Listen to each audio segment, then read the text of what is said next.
Inilah Injil Yesus Kristus menurut Santo Lukas. Dimuliakanlah Tuhan.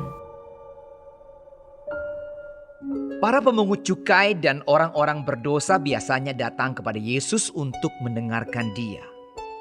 Maka bersungut-sungutlah orang-orang Farisi dan ahli-ahli Taurat. Katanya, Ia menerima orang-orang berdosa dan makan bersama-sama dengan mereka. lalu Ia mengatakan perumpamaan ini kepada mereka. Ada seorang mempunyai 2 anak laki-laki. Kata yang bungsu kepada ayahnya, "Bapa, berikanlah kepadaku bagian harta milik kita yang menjadi hakku." Lalu ayahnya membagi-bagikan harta kekayaan itu di antara mereka. Beberapa hari kemudian, anak bungsu itu menjual seluruh bagiannya itu lalu pergi ke negeri yang jauh. Di sana ia memboroskan harta miliknya itu dengan hidup berfoya-foya. Setelah dihabiskannya semuanya, timbullah bencana kelaparan di dalam negeri itu, dan ia pun mulai melarat.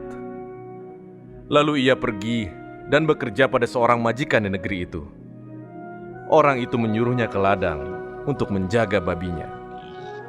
Lalu ia ingin mengisi perutnya dengan ampas yang menjadi makanan babi itu, tetapi tidak seorang pun yang memberikannya kepadanya.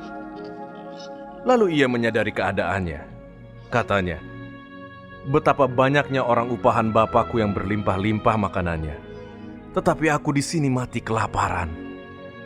Aku akan bangkit dan pergi kepada Bapakku dan berkata kepadanya, Bapa, aku telah berdosa terhadap sorga dan terhadap Bapa. Aku tidak layak lagi disebutkan anak Bapa. Jadikanlah aku sebagai salah seorang upahan Bapa." Maka bangkitlah ia dan pergi kepada bapaknya. Ketika ia masih jauh, ayahnya telah melihatnya. Lalu tergeraklah hatinya oleh belas kasihan. Ayahnya itu berlari mendapatkan dia lalu merangkul dan mencium dia. Kata anak itu kepadanya, "Bapa, aku telah berdosa terhadap sorga dan terhadap Bapa. Aku tidak layak lagi disebutkan anak Bapa." Tetapi ayah itu berkata kepada hamba-hambanya, "Lekaslah bawa kemari jubah yang terbaik, pakaikanlah itu kepadanya, dan kenakanlah cincin pada jarinya, dan sepatu pada kakinya. Dan ambillah anak lembu tambun itu, sembelihlah dia, dan marilah kita makan dan bersuka cita. Sebab anakku ini telah mati dan menjadi hidup kembali. Ia telah hilang dan didapat kembali." Maka mulailah mereka bersukaria. Tetapi anaknya yang sulung berada di ladang. Dan ketika ia pulang dan dekat ke rumah, ia mendengar bunyi seruling dan nyanyi tari-tarian. Lalu ia memanggil salah seorang hamba dan bertanya kepadanya, apa arti semuanya itu. Jawab hamba itu, "Adikmu telah kembali, dan ayahmu telah menyembelih anak lembu tambun, karena ia mendapatnya kembali dengan sehat." Maka marahlah anak sulung itu, dan ia tidak mau masuk.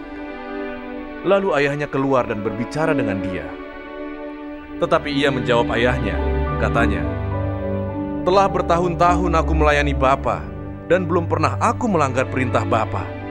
Tetapi kepadaku, belum pernah Bapa memberikan seekor anak kambing untuk bersuka cita dengan sahabat-sahabatku. Tetapi baru saja datang anak Bapa yang telah memboroskan harta kekayaan Bapa bersama-sama dengan pelacur-pelacur, maka Bapa menyembelih anak lembu tambun itu untuk dia." Kata ayahnya kepadanya, "Anakku, engkau selalu bersama-sama dengan aku, dan segala kepunyaanku adalah kepunyaanmu. Kita patut bersuka cita dan bergembira, karena adikmu telah mati dan menjadi hidup kembali. Ia telah hilang dan didapat kembali."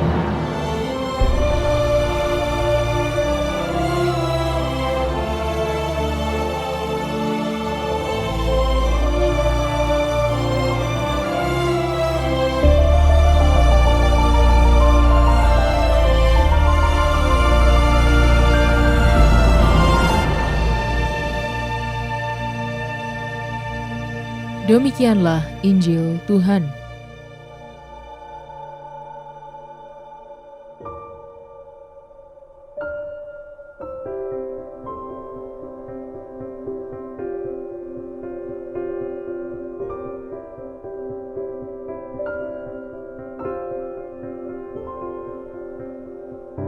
Jalan-jalan pertobatan. Renungan oleh Romo Lamtarida Simbolon Okar. Sahabat Cafe Rohani, cerita tentang kembalinya anak yang hilang tidak pernah lekang dari ingatan orang-orang Kristiani sepanjang zaman. Memang begitulah cerita yang baik, selalu dikenang, tidak pernah hilang. Yesus itu sungguh seorang storyteller yang luar biasa. Kisah ini mau membuka rahasia kehidupan manusia itu, bahwa ia adalah makhluk yang rapuh, tak pernah selesai berbuat dosa. Kemarin berdosa, sekarang berdosa, esok berdosa lagi, begitu seterusnya. Apakah kalau demikian kita tak perlu bertobat, kalau toh akan berbuat dosa lagi dan lagi?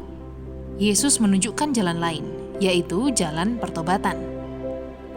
Pertama, teks berkata, lalu ia menyadari keadaannya. Rupanya refleksi diri menjadi tahap awal pertobatan. Refleksi menjadi salah satu ciri orang Kristiani karena hal inilah yang bisa membantu kita kembali ke jalan Allah. Kadang perlu kita refleksi secara serius tentang kerapuhan kita dan tentang pola-pola kedosaan kita. Kedua, kata anak bungsu itu, betapa banyaknya orang upahan Bapakku yang berlimpah-limpah makanannya. Kesadaran akan belas kasih Allah yang berlimpah menjadi tahap selanjutnya dalam pertobatan menurut teks ini. Ketiga, aku akan bangkit dan pergi kepada Bapakku. Tindakan konkret pertobatan itu ialah kembali kepada Bapa. Lewat jalan-jalannya, yaitu jalan-jalan hidup Injili. Jalan kasih, jalan hidup benar dan adil, jalan kemurahan hati terhadap sesama, jalan pengampunan dan singkatnya, jalan-jalan hidup yang sesuai dengan Injil. Mari kita tapaki jalan-jalan itu di masa Prapaskah ini. Selamat menikmati menu hari ini.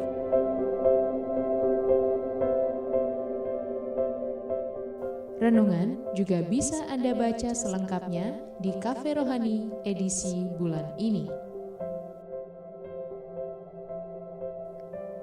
Dengarkan juga renungan ini di radio.karmelindomedia.com.